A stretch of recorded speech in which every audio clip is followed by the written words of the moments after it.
Hello and welcome, I'm Joshua Barnes and you're watching NewsX World. Let's first take a look at our top stories. US President Donald Trump has met for a second time in 2 days with Israeli Prime Minister Benjamin Netanyahu, discussing a potential Gaza ceasefire deal. Trump's Middle East envoy Steve Witkoff says Israel and Hamas are closing their differences during peace talks. Russia has reportedly launched a fresh wave of overnight missile and drone strikes on Ukraine, with officials stating Kyiv and western Ukrainian regions have been targeted. Russian officials say Ukrainian drones have been downed, targeting Kursk and Moscow.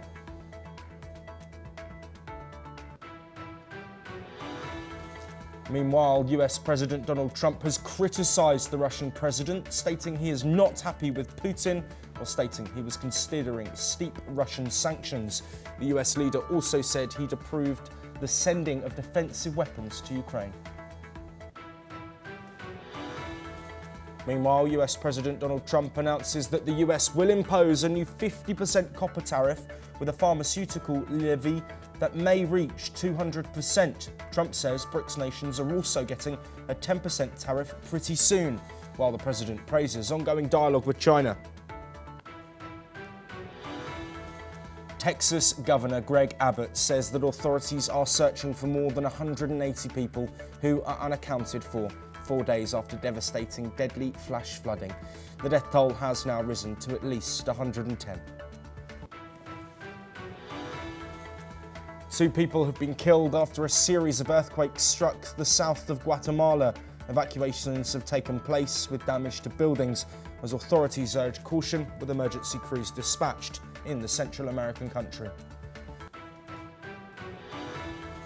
The US Supreme Court has cleared the way for the Trump administration to pursue mass federal job cuts. In a brief unsigned order, the court says Trump was likely to succeed in his argument after a lower court blocked the layoffs. And former South Korean President Yoon Suk-yeol is set to appear in court, where special prosecutors will consider a request for his detention. This comes amid a probe over Yoon's short-lived martial law imposition.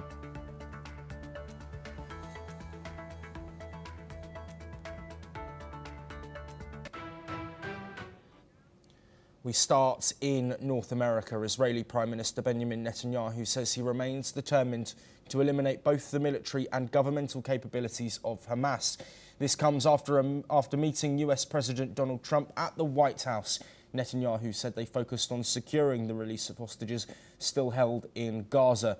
He also discussed what he called the great victory over Iran and its wider implications for the region. Netanyahu says Israel will continue pursuing its goals with strength and resolve.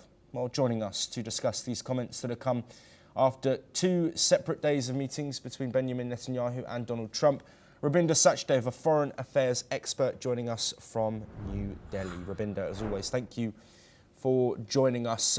A lot of the same rhetoric coming from Netanyahu and his camp after these meetings with Donald Trump. We know work towards a Gaza ceasefire is currently underway. Also talking about the work that was done with Iran's nuclear facilities and military infrastructure. What do you think Netanyahu's aims and goals were in these meetings with Trump and his top team? I think Netanyahu's aims and goals in his meeting with Trump and over the past few years with the previous American presidents and with Trump in this term is to bring America around to his view of the Middle East and how he sees it should be reordered, especially the neighborhood of Israel and the broader Middle East. So I think Netanyahu's aim and intent has been that consistently to get America around to his points of view, or to meet America at certain point, but to get America to change its view. And I think that's where the situation is now. It seems now that Trump and Netanyahu are in alignment with regards to the broader peace process. You see, the biggest hurdle in the process, perhaps, is the two-state solution, or the idea of that for the Palestinians, or independent homeland for the Palestinians. Now, US so far has been kind of talking about it and had been mentioning that, yes, but it seems now US may be giving up on that solution, it seems to me. And rather, what the US and Israel together would be looking at is, clearing out Gaza to the extent they can. But the hurdle they will run into is, which of course they would be calculating also, is the Saudi response. Because one objective for Trump is also to bring about a Saudi-Israeli reconciliation. Okay, and that's an objective for Israel also. But for Saudi to do that, it'll have to figure out a solution wherein it can, jettison its championship of the two-state proposal or the two-state idea for the Palestinians. I think that's where the crux would lie, but we'll see. But as of now, it seems that yes, there is an alignment, and we could see some developments with regards to at least the Gaza situation. Yes, Rabinder, very briefly before we move on as well. The US and Israel, of course, have an alliance. They have been supporting each other, the US heavily supporting Israel with rhetoric and discussion on the global stage over the Gaza war, but also in strikes on Israel. How important is it that the US do what they can to support a ceasefire and put pressure on Hamas to agree to a deal, but also pressure on Israel to potentially make concessions to end the war and the devastating circumstances for so many in Israel and in Gaza?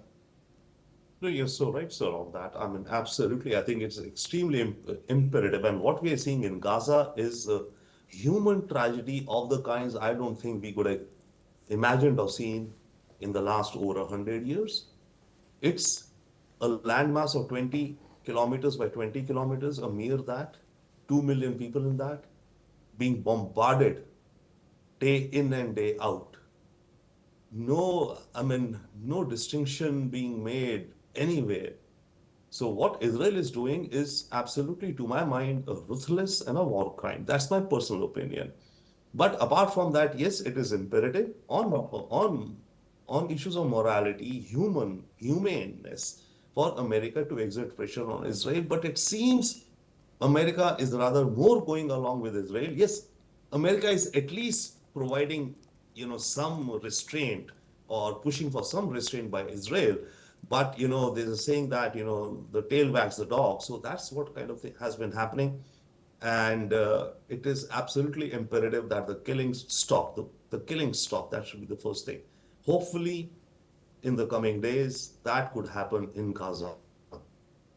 Yes, Rabinder, if you stay with us, we're going to continue in North America. And US President Donald Trump has suggested that his administration may take over governance of Washington, D.C., and is even considering similar action in New York. Speaking during a cabinet meeting, Trump indicated that his chief of staff, Susie Wiles, is in close contact with D.C. Mayor Muriel Bowser, who supports statehood for the city. Trump mentioned the possibility of running D.C. directly from the White House, claiming it would be better managed with an appointed leader. He also criticised New York's leading mayoral candidate, Zohran Mamdani, calling him a disaster and hinted at federal intervention to address crime in the city. The president's comments reflect his continued focus on crime and governance in major US cities. Rabinder, thanks for staying with us. Quite bold claims here from Donald Trump. He's clearly not happy with the mayoral situation in New York, also talking about potential federal rule in Washington, D.C. Is this an overstep of power? Thank you so much. This is an overstep of power, but you see, Washington, D.C. is a special situation compared to New York and all. There, things will not be easy at all for the Fed, for Trump to say, I'll take over New York. No, I mean, that's a different ballgame altogether. But Washington, D.C. is a special situation. The tagline for D.C. is that no taxation without representation. D.C. does not have a member of the U.S. in the U.S. Congress, right? They don't. It's a special entity in that sense, and there are issues that Washington D.C. Could be improved, in many ways, and governance therein. And Trump has been particularly mentioning this, that he says Washington DC should be much more beautiful. I want to make it much more beautiful. Okay, but the city has its own budget and is run by the mayor.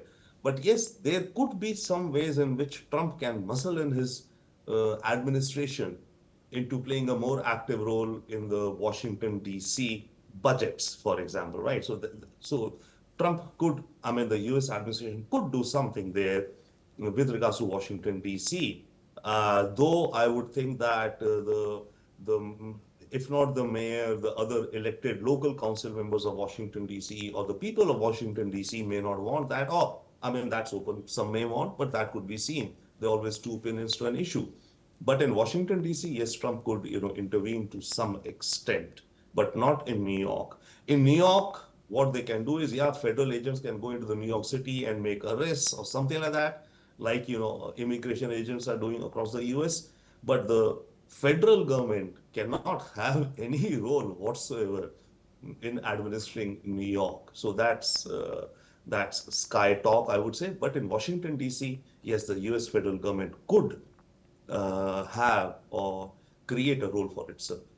Yes, Rabinder, thank you for providing some context on that. Stay with us as we continue to look at statements from the US President. Donald Trump says his administration is moving ahead with plans to modernise the country's air traffic control system. He confirmed that a major contract will likely be awarded in the next few months. Trump says construction will take about 2 years. Multiple top firms are expected to bid for the project. This is what the president said on the matter. So we want to have one great company. Now, Raytheon's going to bid, IBM's going to bid. We have 5 or 6 bidders that really are good and do this stuff.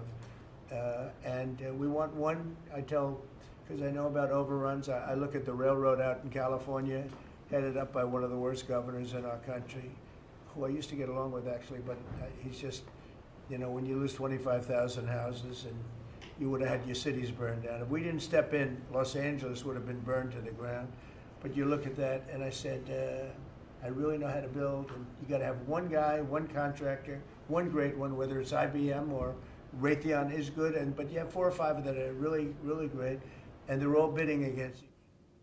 Well, once again with us, Rabinder Sachdev. Of course, this talk about modernising air traffic control, a poignant topic at the time when there have been recent air disasters, of course, the Air India disaster in Ahmedabad, but also in the United States itself, in Washington, that tragic accident between a military helicopter and a passenger plane, then crashing into the river there. Is this a vital step that needs to be made?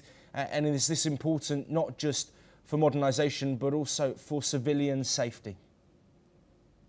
But I think this is addressing only half the problem. So modernization, machinery, whatever, etc., one can look at that.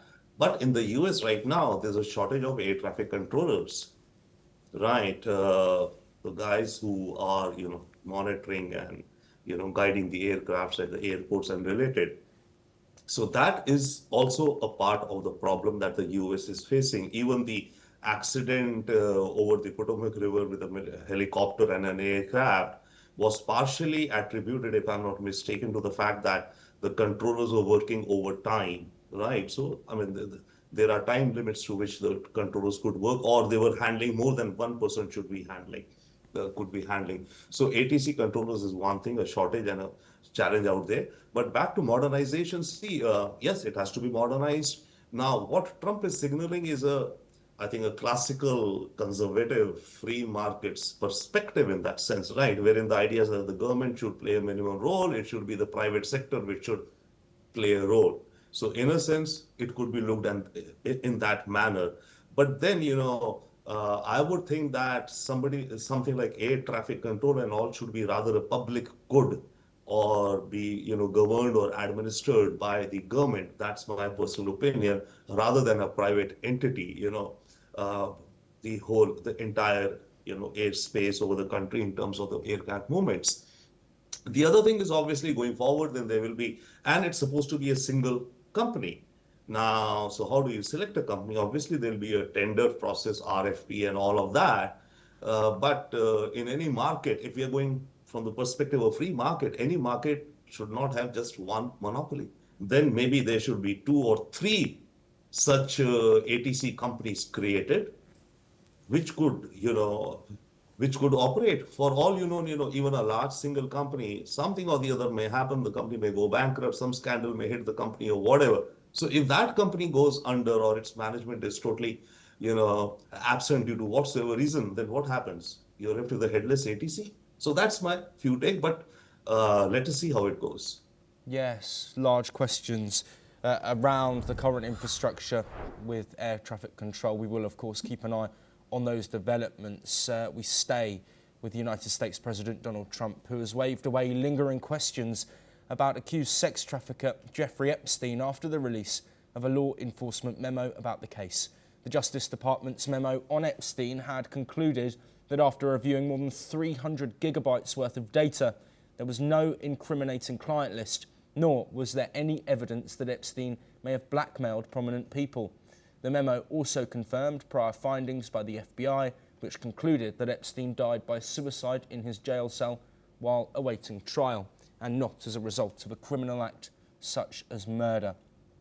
Many are reportedly criticising Attorney General Pam Bondi and FBI Director Kash Patel for their findings, which came months after Bondi pledged to reveal major revelations about Epstein, including a lot of names and a lot of flight logs. Bondi, who previously claimed to have Epstein's client list on her desk, now says she was referring to the full case file, including materials related to JFK and Martin Luther King's assassinations. She also added that many of the videos in the Epstein investigative file turned out to be child porn. This material, she added, is never going to be released. Let's take a closer look at what the US President and Attorney General have said on the matter. What about Jeffrey Epstein? This guy's been talked about for years. You're asking, we have Texas, we have this, we have all of the things. And are people still talking about this guy, this creep? That is unbelievable. Do you want to waste the time on it?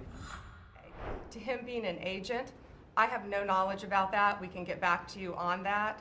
And the minute missing from the video, we released the video showing definitively the video was not conclusive, but the evidence prior to it was showing he committed suicide. And what was on that, there was a minute that was off the counter. And what we learned from Bureau of Prisons was every night, they redo that video. It's old, from like 1999. So every night the video is reset, and every night should have the same minute missing. So we're looking for that video to release that as well, showing that a minute is missing every night. And that's it. Well, those statements coming there from Donald Trump and Pam Bondi. Of course, this also in the wake of Elon Musk's comments, launching a new party, saying that the Jeffrey Epstein files will be an important part of his party's pledge and a key area of interest. Rabinder Sachdev, thank you for staying with us. The contradictory reports that we've just brought you there, of course. Trump talking about this file, Pam Bondi talking about this file months ago. Now Elon Musk speaks about it and there's no file. What's your opinion on this contradictory information after a report which has come out and said that the death was suicide and there's no apparent client list? It seems to me that this story about Trump and Epstein's suicide could turn into something like the John F. Kennedy assassination.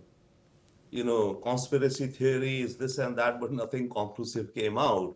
In this case, what is lending more momentum is the fact that a good majority of Trump's MAGA base, the Make America Great Again base of his, really believed or did believe or had theories about Epstein, that he is a child molester and many other things, right?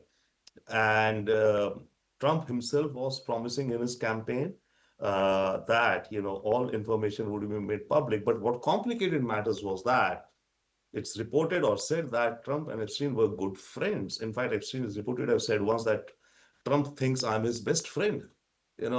So I mean, okay, it could be just a friend, may not have participated in any of his parties or such activities, but that's kind of going to I think that's going to follow or trouble Trump a bit, particularly since it's coming from his base. And some of the top influencers are crying, that why are we not able to get the truth? This is the truth. So Pam Bondi is in a sticky spot right now, I think. Yes, Rabinder, just briefly staying on the topic, of course, when something as contentious as this and with so many conspiracy theories is thrust into the public domain, it has to be taken with a pinch of salt. But for Donald Trump's integrity and Pam Bondi's integrity, they were the people pushing this narrative themselves earlier on. So now to flip it round, do you think this will have any impact on US opinion on these two figures, or is it a classic case of Trump deny, deny, deny, as we've seen in the past multiple times? Great question, but I think in the big picture, yeah, you're right. It may not. Okay, it could trouble Trump. It will continue to pester him in a way, right? And some of his MAGA folks would be very disappointed. But remember, they're peddling not just one conspiracy theory. There are n number of conspiracy or theories out there in the far right circles about liberals and all, or some other topics. So if they're not able to get a closure on this one, they will feel disappointed, little bit let down. But on the whole, I think Trump will get a pass.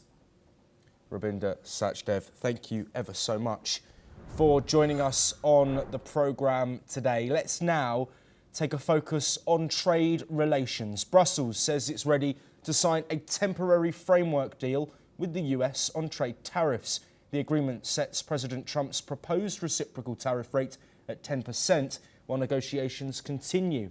However, EU officials admit they don't expect to secure the same level of US market access as Britain. Key sectors like steel and cars will still face existing duties. Talks are ongoing as both sides try to avoid a wider trade clash. While staying on the topic, US Treasury Secretary Scott Bessent is expected to visit Japan next week for the 2025 World Expo in Osaka. The trip comes just days after President Trump announced a plan to raise tariffs on all Japanese imports to 25% starting on August the 1st. This, if a trade deal cannot be agreed by that date. This will be Bessent's first visit to Japan since trade talks began in April. Tokyo's lead negotiator has travelled to Washington 7 times since then. Officials say Bessent's visit is focused on the Expo and no formal trade meetings are planned, but both sides agree talks will continue. Moving to Central America now, and 2 people have been killed and several others injured after a series of earthquakes rocked Guatemala on the 8th of July. According to national disaster officials, the victims died when their vehicle was buried under a landslide triggered by the tremors. The incident occurred near the city of Antigua, Guatemala, southwest of the capital. Seismological services reported that the earthquake swarm reached up to 5.6 magnitude, centered near Amatitlan and Otanego in the Central Highlands. The tremors caused widespread panic in Guatemala City, with anti-quake alarms sounding and buildings evacuated across the capital. President Bernardo Arévalo confirmed that a family of 5 was briefly trapped and later rescued. 2 others sustained injuries and were treated by emergency teams. Tremors were also felt in parts of El Salvador as the region remains highly seismically active due to the Caribbean and Cocos tectonic plates. Authorities are continuing damage assessments and residents have been urged to stay alert for aftershocks.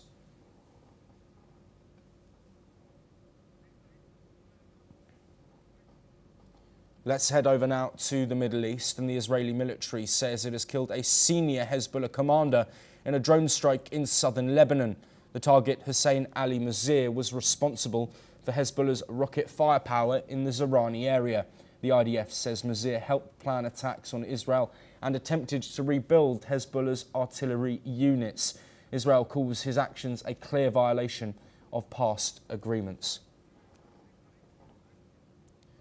Moving on now, Saudi Arabia's Crown Prince Mohammed bin Salman has met with Iranian Foreign Minister Abbas Araghchi in Jeddah, this on July the 8th, in the first visit by the Iranian official to the Gulf Kingdom since Tehran's 12-day war with Israel in June. The two discussed relations and the latest regional developments, according to a Saudi state news agency.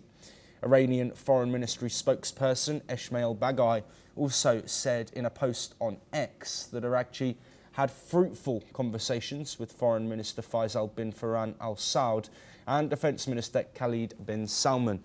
This comes after Iran's Foreign Ministry spokesperson had said Araghchi would visit Saudi Arabia on his way back from Brazil to discuss the peace and security of the region. Let's head over to Europe now, and Russia has launched a massive overnight missile and drone assault on Ukraine, with the western city of Lutsk suffering its worst strike of the war. Explosions rocked Kyiv and several other cities just after midnight. Ukrainian air defences worked through the night to intercept drones and missiles. Lutsk came under especially heavy fire, with officials reporting over 50 drones and multiple missiles targeting the city. An industrial site and residential areas were also hit. At least one person was injured in Brovary near Kyiv. Fires were reported in other regions and other western parts of the country. Ukraine's Air Force says MiG-31 jets launched from Russia triggered hours-long air alerts across the country. Poland also scrambled fighter jets to protect its own airspace. This comes as President Trump pledged to send 10 Patriot missile systems to Ukraine. He also criticised President Putin for escalating the attacks. Well, joining us on the programme today, Glenn Grant, ex-advisor to the Ukrainian Defence Minister, joining us from Riga, Latvia. Glenn, thank you as always for joining us. There are a few bits for us to unpack here, but let's first look at the Russian strikes that have been reported, notably striking western regions of Ukraine, with areas around Kyiv also struck. How significant are strikes of this nature, not just within Ukraine, but also for the wider European security, with Poland scrambling jets because of the proximity to their border? Yeah, well, the fact that Russia can actually now hit western Ukraine cities en masse should certainly cause great concern in the capitals of Romania, Poland, the Baltic states, because it shows that not only have they got sort of the volume that they can attack, but they've also got the reach to be able to go a long way. And in that, it is significant. It's also a change of tack, because recently it's been the eastern cities, Sumy, Zaporizhzhia and Kharkiv, that have taken most of the pounding, along with Kiev. So if this is a change of heart, you might say, on the Russian side, it's going to cause considerable concern, because Ukraine doesn't have enough air defense systems to cover everywhere. Systems. We've heard overnight confirmation that Donald Trump has approved Patriot missile systems, defensive systems, to be sent to Ukraine. This, of course, after a pausing of some munitions supply from the North American country. How significant is this show of support from Donald Trump, and how significant will these Patriot systems be in fending off attacks like these from Russia, which seem to be intensifying and happening on a more regular basis? Well, let's just be clear. Patriot systems means nothing unless there are Patriot missiles, because the system doesn't do anything on its own. It's merely the launcher. So what we're talking about is, the big question is how many missiles is Donald Trump actually going to send? Because Ukraine already has Patriot systems in many places. But they're of no use unless you've actually got the missiles to fire. And that is the problem at the moment, is that they simply don't have enough air defense missiles of any type from any of the systems to be able to stop these huge attacks with any success. Yes, and that information I'm sure will come out soon. We've also had German Chancellor Friedrich Merz talk about potentially buying these munitions and handing them directly to Ukraine to avoid a lower stockpile for the US. But Glenn, I want to look at further comments that came from Donald Trump, specifically looking at Vladimir Putin. We've spoken multiple times on this show about US sort of support for Ukraine, but also condemnation and talk against Russia. we have a flip-flop from Donald Trump, often praising Vladimir Putin, and then on one side speaking about his disdain for the killings that are going on in Ukraine. But looking what he said overnight, he's spoken about sanctions. He said he's not happy with Vladimir Putin and his killing. Is this just Trump rhetoric, or do you think there is a clearer shift coming from the US administration towards this ongoing war? That's a good question, because this is all part of the, you could call it the FSB playbook, which is to lie and to buy time and to do things. And my instinct tends to lean towards that until proven otherwise. That I still think that you could say Donald Trump rhetoric, but let's see the evidence come out that he actually does something of strength, not just does something of public relations that doesn't actually have any effect on Russia at all. And you have to remember as well that the administration is very split, because there are members of the Republican Party and people in Senate and Congress who very much want to support Ukraine. But equally, there are people who don't want to support Ukraine, even many of those close to Trump, like Hesketh. And he tends to flip-flop depending upon the people who spoke to him last. So this may be, this may be something of value. Equally, it could be not. Yes, and Glenn, very briefly before we move on, we've had reports from Russia of further advancements in eastern Ukraine, further cities and villages that are being encroached on. Can you just provide a brief bit of context about the feeling within Ukraine, given these intensified strikes and giving Russia reporting further advancements? Is there a feeling that this war is being lost, or is there still unity and fight at play? More frustrated with the support from the West, and that grows all the time, and there's annoyance. You can actually see annoyance. And although people will say, thank you to America, you have to differentiate between the public of America and the public of Europe that are supporting Ukraine heavily, and sometimes in the leaders who are actually weak and not doing as much as they could do. That's on one side, and on the enemy moving forward, well, they are, but there's a lot of blame being attached to the President Zelensky and to his chosen leader Syrskyi, on the grounds that these people are actually not doing the job that they should be doing, and are not supporting the armed forces in the way that they should be. So I think there's a lot of frustration building up. It would be the best that I could say. Glenn, thank you for providing that context and answering those questions. You will be staying with us as we remain in Europe. And French President Emmanuel Macron has attended a dinner with the British royal family at the Windsor Castle, wrapping up the first day of his state visit to the United Kingdom. King Charles emphasised the multitude of complex threats both countries face in his speech at the dinner, while Macron took the opportunity to thank the King for his welcome to Windsor. The state visit comes 16 years after the late Queen Elizabeth hosted then French President Nicolas Sarkozy.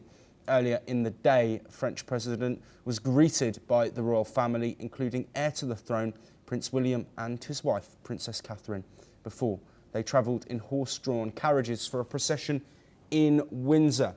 Macron then set out to Parliament, where he said the two countries needed to come together to strengthen Europe, including on defence, immigration, climate and trade.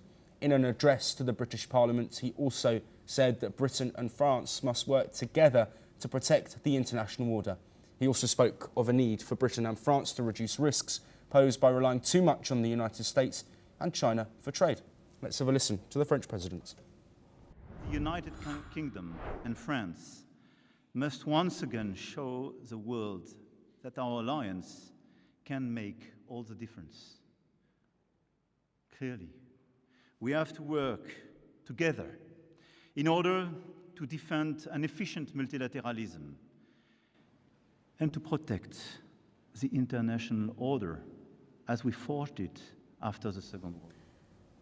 Well, Glenn Grant, thank you ever so much for staying with us. Of course, lots spoken about here. I want to divide My questions into sections. Let's first, as we've just come off the back of a discussion on the Russia-Ukraine war, talk about France and the UK's position in not just defence of Ukraine, but also wider European defence. You spoke there about a frustration in Ukraine with European support, but we know that the UK and France are two of the nations leading the coalition of the willing. How vital is it that these two countries stay in unity in the face of sometimes wavering US support and a wider push from Western nations to make sure this war doesn't spill over?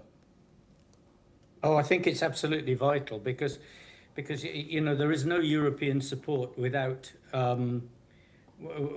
France, Great Britain, and Germany. And you've seen recently that Germany's been trying to have a much closer relationship with Britain, and France needs exactly the same.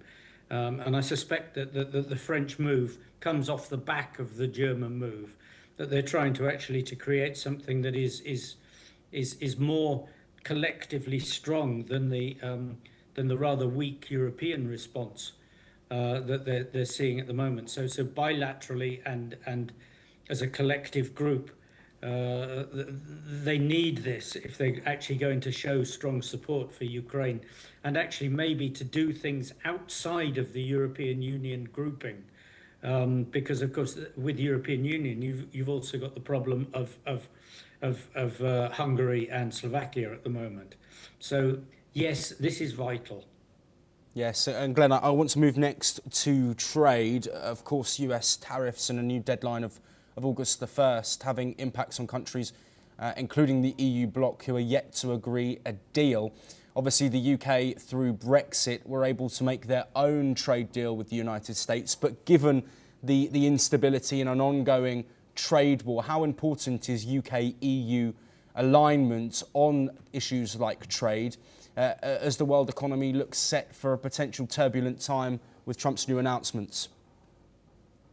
The key thing about trade is stability, because if you don't have stability, you don't know how much you can put on a lorry or on a ship and send it somewhere, and what you're going to sell and how you're going to sell it and how much you're going to charge. So putting the UK and the EU, as having them as close as possible, is really, really important. But actually, equally, sometimes it's better to have an outlier like the UK, because people actually then can trade through UK, if there's a better deal possible. But at the moment, I mean, this topsy-turvy trade world that Trump is producing is not good for anybody, and it's certainly not good for the European continent. Yes, and Glenn, finally, as we end our discussion on Macron's visit to the UK, further discussion had around immigration, a key topic in both nations. In Europe as a whole, a rise in far-right support, with immigration one potential key factor in that. We know that channel crossings between France and the United Kingdom are extremely dangerous, can be deadly, but also problems that both governments are looking to face. How significant is unity on immigration amid a rise of the far right and uncertainty over it? Oh, it's totally. I mean, immigration is killing UK because we just got too many people coming in, and too many people who are, you might say, uneducated and are not going to jump immediately into the job market. I mean, it's not like when Europeans have come across. European immigration has been fine. I mean, we've had quite high-grade people from the Baltic states and from Poland who've come in and who've actually boosted the UK economy considerably. But when you get lots of people that have no capacity for boosting the economy, they just become a drain on the economy. And, as you say, they become a political menace because of the rise of the far right. France and Britain have got to sort this out between them. But the problem is that most of those people who come from Africa are English speakers. So they don't want to stop in France. They want to move on to England, where they've probably got friends already, and they know the language, and they know that there are quite good benefits in UK. So there's more than just a relationship with France that's got to be sorted out. The whole concept of immigration has got to be looked at from first principles, of whether Britain and Europe in general can actually survive the onslaught that's coming in. Glenn Grant, as always, thank you so much for joining us and providing that insight. We are going to stay in France now. More than 110 people have reportedly been injured in a fast-moving wildfire sweeping across northern Marseille. France's Interior Minister says most injuries are minor, but the fire does remain active. Flames broke out near Les Pen, Mirabeau, and have scorched over 700 hectares. Strong Mistral winds reaching 100 kilometres an hour are continuing to fan the fire, forcing hundreds to evacuate. Over 20 homes have so far been destroyed, with dozens more damaged. Smoke and ash have blanketed the city, with Marseille Airport cancelling all flights. Train and bus services have also been suspended. City officials have opened 4 shelters for evacuees and urged residents to stay indoors. Firefighters are battling the flames with support from helicopters and water bombers. At least 9 firefighters are being treated for smoke inhalation. Authorities suspect the fire started from a vehicle blaze on a highway. The mayor of Marseille calls it guerrilla warfare against the fire. Here is what he had to say. Pour l'instant, j'ai 3 gymnases, à peu près 600 places, et elles ne sont pas remplies. Si c'était nécessaire, je réarmerais immédiatement d'autres gymnases pour pouvoir, évidemment, pourvoir, pour pouvoir mettre à l'abri des Marseillaises et des Marseillais qui seraient forcés ou obligés de sortir de leurs habitations. Mais encore une fois, on n'en est pas là. Au moment où je vous parle, c'est la bataille. Il faut comprendre que c'est une guérilla que mène le bataillon de marins-pompiers. Ils ont les lances à la main et ils sont au contact du feu pour protéger les habitantes et les habitants de la ville de Marseille, pour protéger les habitations. Et donc on est concentré là-dessus en étant cellule de crise. On ne la quittera pas de la nuit. On attend de voir ce qui va se passer cette nuit, parce que là aussi tout ça est important. Vous savez, tout est stratégie. La vitesse du vent, l'hygrométrie, la tombée de la nuit, tout est particulier. Well, let's move away from Europe now, as South Korea's former president, Yoon Suk-yeol, will appear in court on Wednesday as prosecutors push for his detention. Yoon is accused of orchestrating a failed martial law bid last December, a move that led to his impeachment and removal from office in April. The Seoul Central District Court will hear arguments from both sides before deciding whether to grant the detention request. Yoon faces serious charges, including rebellion and abuse of power, crimes that could carry a life sentence or even the death penalty. Security around the court is tight. If detained, Yoon will await further proceedings at the Seoul Detention Centre. Prosecutors argue he poses a flight risk and could interfere with witnesses. The probe has intensified under President Lee Jae-myung's administration. Yoon's legal team has rejected the charges, calling the investigation politically motivated and lacking solid evidence. A ruling is expected by Thursday. Well, joining us to discuss this situation, Dr. Satoru Nagao, a fellow at the Hudson Institute, joining us from Tokyo, Japan. Dr. Nagao, thank you for joining us once again today on the programme. Can you provide some more context on the political instability that this has caused and the ramifications of it across South Korea, which some say still remains divided, with supporters in pockets for the impeached president? Yes, South Korea politics is divided always. Indeed, traditionally, historically, this was divided by region.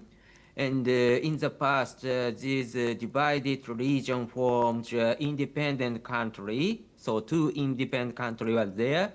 So that's why this regional division and opinion division is based on the traditional and relatively long history.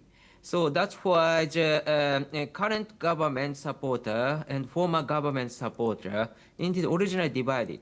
But recently, the situation in the world affects politics in the South Korea too. Through the SNS, through the global information flow. So that's why a little bit opinion difference is wider than the past. So that's why even if the former government side was failure especially the former President Yoon's failure. The COP has happened in the last December. So that time, of course, this failure was seriously affected public opinion, and 70% or more than 70% opposed that move. But now the return to the normal situation, still half and half supported. Half support former government side, half support current governmental side. So this is a little bit traditional and original part of the South Korea politics. But anyway, another traditional part of the South Korea politics is after the president ends their term, they go to jail. So this was a traditional pattern, unfortunately. So now the President Yoon is under protest to go to jail. A little bit earlier because of his failure, but anyway, this is repeated tradition in South Korea's politics. Thank you, Dr. Nagao, for providing that insight. If you stay with us, we are going to stay in the region, as for weeks Southeast Asia has been bracing for the impact of new tariffs announced by President Trump, with levies as high as 40% on 6 ASEAN countries, potentially starting on August the 1st. These tariffs threaten the region's export-driven economies and have raised fears of wider trade disruptions. In response, Malaysian Prime Minister Anwar Ibrahim called on ASEAN to trade more with each other and stay united amid what he called the sharpened instruments of geopolitical rivalry. He told regional leaders that it is time to fortify internal foundations and invest more in one another. Here is how Prime Minister Ibrahim put it. Power has always shaped trade, but today it increasingly defines it. Across the world, tools once used to generate growth are now wielded to pressure, isolate, and contain. Tariffs, export restrictions, and investment barriers have now become the sharpened instruments of geopolitical rivalry. This is no passing storm. It is a new weather of our time. Now, ASEAN must confront this reality with clarity and conviction. We must read the landscape clinically, speak with coherence, act with force. Well, in a latest update, Anwar has now received a courtesy call from ASEAN foreign ministers in Kuala Lumpur, marking the start of the 58th ASEAN Foreign Ministers meeting. This gathering will now focus on how the bloc can act with unity, deepen regional trade, and handle the impact of these tariffs potentially together. Top diplomats from major partners, including the United States, China, Japan, and Russia, are also expected to join discussions this week. Well, Dr. Nagao, thank you for staying with us. Of course, we've spoken about tariffs a lot over the past few days. A new deadline, new rates potentially being introduced, further discussions potentially to be held between the US administration and these countries with these potential tariffs. How important is unity for ASEAN nations in the face of instability in global trade? It's something that has shook markets, but also something that could have devastating impacts to countries like the ASEAN nations. Policies rely on the perception towards President Trump's tariff policy. Indeed, the Trump administration has will to change the rule of the trade itself. So that's why this is important, because under the current global free trade rule, China gets more benefit than the United States, and in the future, China will catch up the US economy. So that's why this is serious when we talk about the US-China competition. So in this case, President Trump imposing tariff is not just a temporal manner. This could be a tariff to change the rule of the global free trade. More international imposing tariff is a common way to negotiate. But under such kind of the new rule of the international trade, what is the matter? Size is matter. India is big size. That's why India has many options to negotiate. Like this situation, if the big economy try to negotiate, they have many cards to negotiate. But in case of ASEAN, if ASEAN 10 countries integrate their efforts, the size of the economy is big. But each country, 10 countries consist of ASEAN. In this case, each country try to be individual country, independent country. Size is much smaller and the card to negotiate is more limited. That's why the ASEAN should be integrated, Malaysia said. And that is logical. The problem is why ASEAN country hasn't integrated because there are many opinion differences. Diversity is one of the features, and the strong bond of the ASEAN is very difficult to continue. So more easy, more rough cooperation has happened in the ASEAN for a long time. So even if this is not a strict connection, they try to cooperate as a big economy, as a one integrated big economy is useful way to negotiate with other big economies. That is logical, so that's why this has a suggestion, and this was the course they are seeking. That is understandable. Thank you. Yes, Dr. Nagao, thank you as well for joining us and providing that insight. We're briefly going to head back over to South Korea now, which has repatriated 6 North Koreans rescued earlier this year after their boats drifted across the maritime border. According to the Unification Ministry, the individuals were picked up in 2 separate incidents in March and May. All 6 were returned today with their full consent. Officials said the move followed humanitarian procedures and international norms. Let's take a look at what the South Korean Unification Minister had to say. 지난 3월 7일 서해 통일부는 인도주의적 차원에서 안전하고 신속하게 북한 주민들을 송환한다는 입장 아래 관계기관과 협력하여 송환에 노력해 왔습니다. 송환 과정에서 귀환에 대한 북한 주민의 자유의사를 여러 차례 확인하고 관계기관과 협력하여 송환 전까지 북한 주민들을 안전하게 보호. Well, let's now have a quick look at the latest news from the world of entertainment. A federal judge has set October the 3rd as the sentencing date for music mogul Sean Diddy Combs. The decision follows a request from Combs' legal team with no objection from prosecutors. Combs was recently convicted on 2 counts of transporting prostitutes for illegal activities. He was acquitted of more serious charges, including sex trafficking and racketeering. The 55-year-old remains in custody at Brooklyn Jail since his arrest last September.